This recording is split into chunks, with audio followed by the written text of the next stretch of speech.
लोग कह रहे हैं कि शहबाज शरीफ को अगर डोनाल्ड ट्रंप ने बुला लिया तो फिर क्या होगा?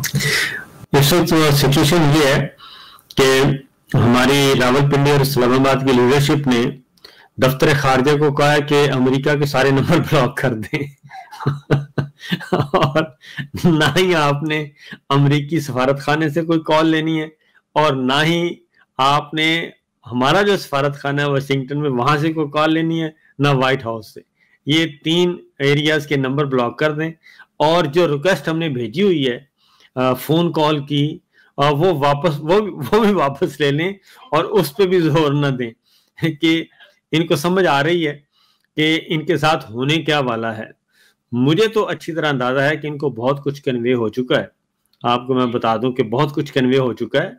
इनकी तबीयत काफी हद तक साफ की जा चुकी है और इनकी टांगें वाकई कांप रही हैं और इनके पल्ले अब कुछ है नहीं। इसलिए जो यूक्रेन के सदर के साथ हो गया है व्हाइट हाउस में, मेरा नहीं ख्याल कि ये अब हिम्मत करेंगे कि हमें व्हाइट हाउस में प्रेसिडेंट ट्रंप इनवाइट करें और हम जाके वहां पे तस्वीर बनवाएं। मेरे पेट में दर्द हो गया अच्छा नहीं, लेकिन ये अगर फर्ज करें शहबाज शरीफ चले जाते हैं, पहले तो वाशिंगटन गए, आपने वो याद होगा आपको, तो वहां पे इनकी क्लिंटन साहब से मुलाकात हुई थी। इसके अलावा तो शहबाज शरीफ चले गए तो वो भी कितना मुश्किल काम था। उन्होंने कहना है कि देखिए जमहूरियत है तो हाथ पकड़ने की, वो देखिए अभी हर सदर को घेर लेते, किसी ने छतरी पकड़ी, किसी की टैप पकड़ा, किसी को, तो ये कुछ ना कुछ वहां देखें। बात ही है यूक्रेन के सदर को सिर्फ उन्होंने चंडे नहीं मारी, बाकी सारा कुछ कर दिया इसलिए ये दुनिया की तारीख में ऐसा मेरा ख्याल है कोई लाइव शो कम ही हुआ होगा जो कि ये हुआ है। तो शहबाज शरीफ साहब जी, मैं आपको लिख कर देने के लिए तैयार हूं कि शहबाज शरीफ साहब अब नफल पढ़ रहे होंगे कि अल्लाह मियां दौरा अमेरिका तो बचा मैनू। कहां पे मेहनत की जाती थी साड़ी गल हो जाए यार, कहां कह लोगे देखिए हम ना चाहें तो देखिए ये बदलते हालात है। अच्छा, खान साहब की रिहाई के बारे में, अभी दूसरा ये रमजान का महीना है, इमरान खान का जेल में 573 दिन से खान साहब कैद में, बेगुनाह कैद में। अभी उनके मुकदमात भी उन्होंने आगे कर दिए, अदलिया सारी पैक कर ली, सारे मामलात उन्होंने कंट्रोल में कर लिए। तो अगर इनकी वहां से दबाव आ रहा है, जैसे जो विल्सन डेमोक्रेसी एक्ट लिख रहा है, वहां से उनकी रोजाना ट्वीट्स आ रही हैं, तो ये दबाव नजर क्यों नहीं आ रहा वहां आपको? दबाव तो नजर आ रहा है, ये प्रेशर ही है कि आज कल इजलास हुआ जुडिशल कमीशन का, क्योंकि आपको मालूम है कि IMF की मुलाकात हुई चीफ जस्टिस या अफरीदी साहब से और उसके बाद फिर अपोजिशन की मुलाकात हो चुकी है या अफरीदी साहब से। तो फिर इन्होंने वो केस भी लगाए हैं। कल इन्होंने ये किया है कि आईनी अदालत में उसका साइज बढ़ा दिया और आईनी अदालत में मजीद जज शामिल कर दिए और 13 कर दिए, टोटल नंबर 13 हो गया। अब 13 नंबर इसलिए किया गया है कि मखसूस नशिस्तों वाला मामला है, इलेक्शन में धांधली वाला मामला है, 9 मई का मामला है और ख़ास तौर पे जो मखसूस नशिस्तों का फैसला आया हुआ है जस्टिस मंसूर अली खां साहब का, वो है 8 जजेस का। तो उसको इन्होंने किसी भी तरीके से मैनेज करने की कोशिश कर रहे हैं, इसलिए आईनी अदालत का साइज जो है वो बढ़ा के 13 तक कर दिया है और उसमें भी वही सरकारी जज हैं ये सारे, क्योंकि सरकारी वोट हमारे लिए सारे जजेस ऑनरेबल हैं, लेकिन चूंकि सरकार ने इनको वोट दिया है और जुडिशरी ने इनको वोट नहीं दिया और उन्होंने वोट कास्ट नहीं किया, तो ये सिर्फ सरकार के वोटों से ही ये सारी एक नई जुडिशरी तश्कील दी जा रही है। उसमें लॉ मिनिस्टर है, उसमें अटॉर्नी जनरल है, उसमें आपके आईनी जज के सरबराह हैं और उस वजीर कानून है, ये सारे के सारे वही लोग हैं। फिर सुप्रीम कोर्ट बार के प्रेसिडेंट आ जाते हैं, फिर पाकिस्तान बार काउंसिल का आ जाता है, वो भी उन्होंने निकाल दिया। अख्तर हुसैन साहब को जिन्होंने थोड़ी बहुत इख्तलाफ किया उनको भी फारिग कर दिया, अब एहसन भूना आ गए हैं। तो ये उस जुडिशरी को पहले जरा अपने आप को सेट कर रहे हैं ताकि हम अपने ऊपर की सतह पे बेंच तश्कील दे लें और मामला ऊपर जाता है तो ऊपर भी हमारे ही कंट्रोल में रहे। और इन्होंने डील तो करनी है अमेरिकन के साथ, इसमें कोई शक नहीं है, क्योंकि हमें पता है कि इनके पल्ले कोई इतना है नहीं है। उधर से कॉल आ जाती है। इनका ख्याल था, अभी भी इनका ख्याल था कि बहुत ही हमें रिक्वेस्ट की जाएगी और हमें कहा जाएगा कि जनाब आप इमरान खान साहब को के साथ को ईज करें। तो इनका ये ख्याल था कि हमें, और फिर हम इन पे एहसान करेंगे, कुछ अपनी बातें मनवाएंगे। तो प्रेसिडेंट ट्रंप का जो स्टाइल है वो हमने देख लिया है, वो कैसे अपनी बात, वो कैसी बात मनवाता है। ये इनका यहाँ भी इनकी मिसकैलकुलेशन हुई है कि इनको समझ नहीं आ रही कि अब हम क्या करें, इसलिए ये इंतजार कर रहे थे कि कोई कॉल आएगी, हमें बताया जाएगा, कोई सफारतकारी के जरिए हमें मैसेज आएगा, फिर हम जरा बारगेन करेंगे इमरान खान के नाम पे। तो वो सारे का सारा मिलिया मेट हो गया इनका। तो मेरा अपना ख्याल है कि प्रेसिडेंट ट्रंप ने ये मसला भी इसी तरह ही हल करना है जब भी किया। बिल्कुल सही बात है, बस अब इसका इंतजार है कि कब होना है, टाइम की सिर्फ ड्यूरेशन है। अच्छा, इसमें जो जुडिशरी को जिस तरह उन्होंने पैक किया, परवेज मुशर्रफ साहब ने भी ऐसे ही पैक किया था, पीसीयू को जजेस लाए थे, लेकिन वो देखा रिवर्स हुए, एक दिन में शायद 67 जज थे फारिग हो गए थे। तो ये भी इसी तरह ही सारे मामला होंगे। ये सारा है तो गैर आईनी गैर कानूनी काम है और इसमें कोई शक नहीं है किसी को भी, और जो बना रहे हैं ये निजाम उनको भी पता है और वो भी फेस नहीं कर रहे।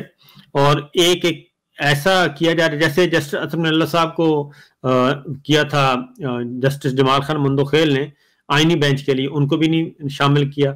जस्टिस मुनीब अख्तर साहब को नहीं किया, जस्टिस मंसूर अली शाह साहब को, जस्टिस आयशा मलिक, इन सब, और इवन कराची के चीफ जस्टिस आए थे शफी सिद्दीकी साहब, गालिबन जस्टिस शफी सिद्दीकी, नहीं शफी सिद्दीकी अभी आए हैं, तो अभी नई लॉट में, तो उनको आईनी बेंच में शामिल नहीं किया गया।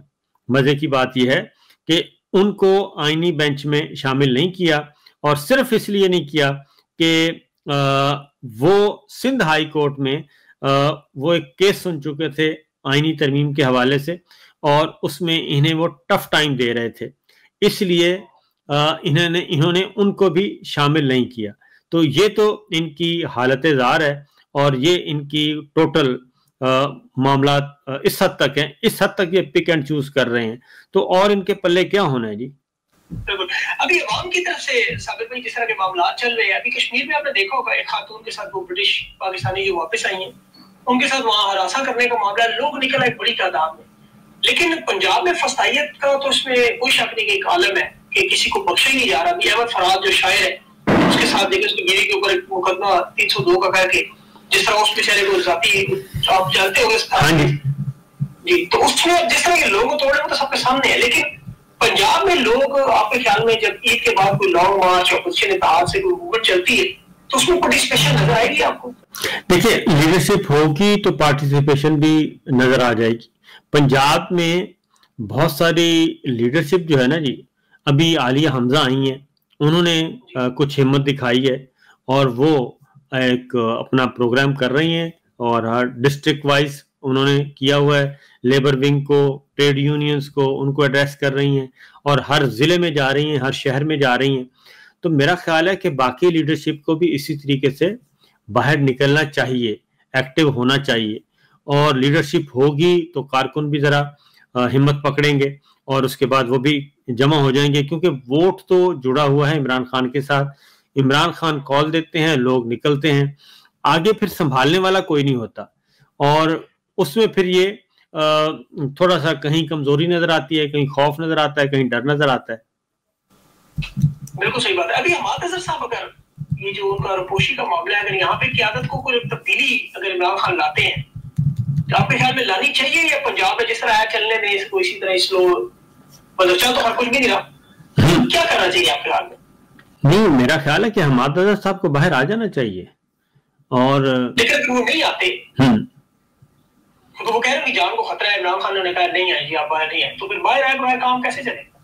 तो बाहर नहीं आएंगे तो फिर मुतबादल लीडरशिप होनी चाहिए, जाहिर है, क्योंकि लोगों को तो लीड करना है ना, कारकुनान को तो लीड करना है, और उसके लिए मोबिलाइज, खास तौर पे मैं तो कहूँगा कि जो है पार्लिमानी पार्टी पाकिस्तान तहरीक इंसाफ की जो पंजाब में, उसको मुतहर्रिक होना चाहिए, उसको एक्टिव होना चाहिए, और वो बहुत बड़ी स्ट्रेंथ है, कितने एमपीएस को गिरफ्तार कर लेंगे जी ये। और मुझे नहीं लगता कि अभी जो इन पे प्रेशर आया हुआ है, प्रेशर इन पे मौजूद है, मुझे नहीं लगता कि ये अब उस तरह की फिस्तायत दोबारा ये करेंगे, और इतनी हिम्मत है। लेकिन कोशिशें जरूर करेंगे, क्योंकि पंजाब में आपको मालूम है वो सारे का सारा अब तो प्रोजेक्ट ही बाहर आ चुका है कि मरीम साहबा को वजीर आजम बनाना है। वो सब्ज इनकलाब और horse and cattle show 2 event ऐसे हुए हैं जिसके बाद अब कोई ढकी छुपी बात रही नहीं। तो लिहाजा अब पीटीआई को, इवन पीपल्स पार्टी के लिए भी ये कोई अच्छी खबर नहीं है, क्योंकि इतना ओपनली जब ये कह दिया जाए कि जनाब मेरी चॉइस तो मरीम साहिबा हैं और यही वजीर आजम है और इन्हीं को आगे प्रमोट करना है, तो फिर उसके बाद पीपल्स पार्टी, बिलावल भुट्टो साहब का ख्वाब कहाँ जाएगा, आसिफा भुट्टो साहिबा का कहाँ जाएगा, पीपल्स पार्टी फिर कहाँ खड़ी होगी? क्योंकि ये तो वन साइडेड ट्रैफिक चल रही है, यक पार्टी सिस्टम। यक पार्टी सिस्टम, बिल्कुल। अच्छा, लेकिन मतलब एक पार्टी सिस्टम आपका कहने का मतलब, अच्छा अब ये जो पीपल्स पार्टी ने तो कहा कि बजट पे हम इनकी हमायत नहीं करेंगे और फिर ये हुकूमत गिर जाएगी, तो ये क्या बयानात की हद तक है, ये वाकई कुछ जेन्युइनली असेंबलियों से इस्तीफे देकर तहरीक इंसाफ पे खड़े हो जाए? और दूसरा, क्या तहरीक इंसाफ को असेंबलियों से इस्तीफे देने से आप क्या समझते हैं इस मामले में? देखिए, बात ये है कि स्क्रिप्ट तो बाहर आ चुका है, और वो है कि मरीम साहिबा वजीर आजम, ठीक है जी। और ये कहीं और से नहीं आया, ये जाती उमरा से आया है, और जाती उमरा ने कहां से लिया है? रावलपिंडी से लिया है। और ठीक है ना जी, ये तो क्लियर हो चुका है। और फिर अगर ये बात समझ आ चुकी है कि जनाब अब सारा जो हवाओं का रुख जाती उमरा की तरफ है, और रावलपिंडी भी अपने आप को वो अलाइन कर चुका है, और वो उसकी जो इवन वो हुक्मरान इत्तेहाद के साथ भी वो इम्पार्शल नहीं है, तो फिर पीपल्स पार्टी के पास क्या चॉइस है? इसका मतलब ये है, मरीम साहिबा को वजीर आजम बनाने का मतलब ये है कि अगले 10 साल का प्लान है इनका, और अगले 10 साल में पीपल्स पार्टी को भी श्रिंक कर दिया जाएगा और उनको भी खुडे लाइन लगा दिया जाएगा। ये बिल्कुल वही वाला मॉडल वापस जा रहे हैं, जिया साहब वाला, ठीक है ना, जियाउल हक साहब वाला मॉडल, के सब कुछ दे दें शरीफ खानदान को और सारा कुछ इधर शिफ्ट कर दें, सिंध भी इनसे ले लें। सिंध में उस वक्त थे जाम सादक आए थे गालिबन, तो सिंध भी इनसे ले लें, और ये बलूचिस्तान बाकी तो है ही हैं, तो ये लेके तो सारा कुछ दे दें जनाब ये जाती उमरा को, और उसके बाद बाकी सारे वो कहते हैं छनकना ही बजाना है फिर उन्होंने, और क्या करना है। तो इसलिए प्लान तो यही था, लेकिन वो फिर आमों की पेटी और फिर वो सारी चीजें इस तरह की भी आपको पता, वो 10 साल अगले भी सोच के बैठे हुए थे। हाँ, उन्होंने उनका देखिए, जिया साहब का जो प्रोग्राम था असेंबली तोड़ने के बाद, उनका बिल्कुल कोई प्रोग्राम नहीं था इलेक्शन करवाने का। उस वक्त उन्होंने बता दिया था कि जुनेजो साहब को मैंने इलेक्शन करवा के जो 85 के गलती थी मेरी, और जुनेजो साहब को मैं लेके आया ये भी गलती थी, अब ये सारे जाएंगे घर, अब आराम से इत्मीनान से गवर्नमेंट होगी। और उनका भी यही प्लान था, और इसीलिए वही काम अब जिया साहब के साथ फिर इनका भी प्रोग्राम यही था ना, अपना मुशर्रफ साहब का, उनका भी तो ये था ना कि मैंने ताहियात वर्दी में सदर रहना है, वो भी यही था उनका। और इसलिए ज्यादा मुमासलत इधर, जिया साहब का तो इनके साथ मुमासलत बनती है, इस्लामी टच जो देते हैं तो वो उसके पीछे जाके छुप जाते हैं।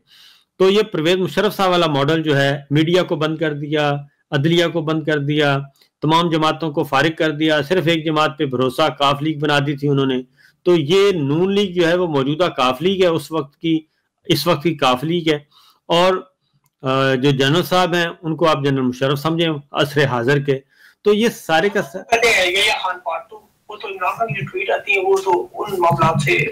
वो ब्रूटैलिटी पे तो वही है ना जी, ब्रूटैलिटी तो उसी तरह की है इन्होंने।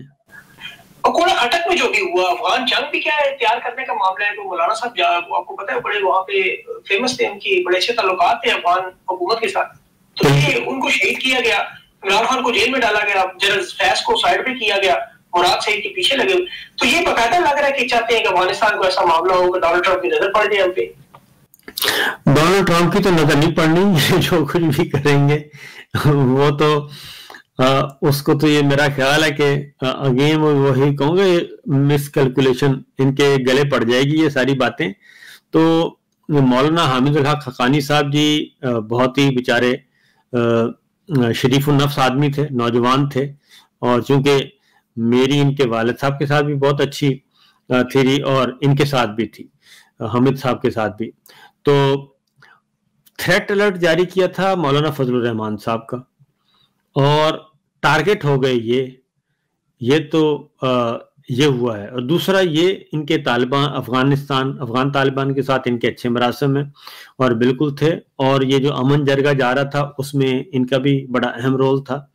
और ये काफ़ी सवालात उठ रहे हैं। और फिर ये कि आईजी जो हैं वो अभी पंजाब से भेजे गए हैं खैबर पख्तूनख्वा में, और जी खबर वो गए हैं, और उसमें इमरान खान साहब ने कंसर्न भी शो किए थे कि गंडापुर को ये काम अगर उनकी मर्जी के बगैर, अगर ये उनके पैनल में ये नाम नहीं था तो आइन ये कहता है कि इनको वहां पे ज्वाइन नहीं करना चाहिए था और गवर्नमेंट स्टैंड लेती। तो आईजी की तब्दीली के बाद ये पहला बड़ा हुआ है, और एक तवील अरसे के बाद खुदकुश धमाका हुआ है, तवील अरसे के बाद, और एक हाई टारगेट जो है उसको उन्होंने अचीव किया है।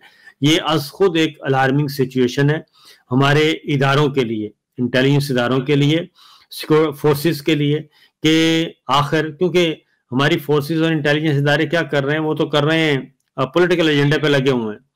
वो तो उनके लिए नज़दीक, उनके लिए अहम ये है कि सभी काज़मी ने क्या कहा है, और हबीब अकरम ने क्या कहा है, और समी इब्राहिम ने क्या कहा है, और इन सारों को कैसे हमने पकड़ना है और कैसे करना है। और पीटीआई के कारकुनान, पीटीआई के रहनुमा, वो तो सारे इस काम पे लगे हुए हैं, उनको बल्कि सारों को लगा दिया गया इस काम पे। और दहशतगर्दी जो है वो इस तरीके से फैल रही है।